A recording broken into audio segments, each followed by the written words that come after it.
سامعین کرام، ماہ محرم الحرام کا مہینہ آنے والا ہے جو اسلامی نیا سال کہلاتا ہے۔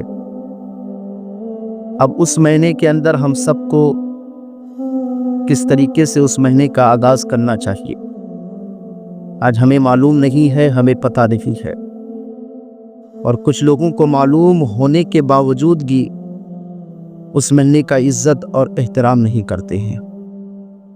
بتائیے، ماہ محرم الحرام کا مہینہ کتنا عظیم، کتنا برکت و عظمت والا مہینہ ہے۔ اس مہینے کے اندر نواسۂ رسول امام حسین رضی اللہ تعالی عنہ نے کرب و بلا کی وادی میں، کرب و بلا کی سرزمین پر پوری اپنی خاندان کو لٹا دیا، اپنے نانے کے وعدے کو مکمل کیا۔ بتائیے، تاریخ میں کوئی ایسا ملے گا؟ نہیں ملے گا۔ لیکن امام حسین رضی اللہ تعالی عنہ خود بھی شہید ہوئے، اپنے خاندان کے ہر ایک فرد کو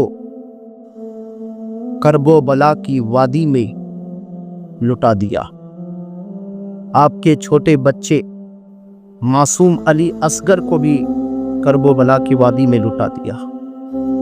علی اکبر بھی، بہت سارے آپ کے خاندان کے اہل و عیال کو آپ نے کرب و بلا کی وادی میں لٹایا۔ امام حسین رضی اللہ تعالی عنہ کا مہینہ ہے محرم الحرام۔ میرے پیارے، اس مہینے کی تعظیم کرو۔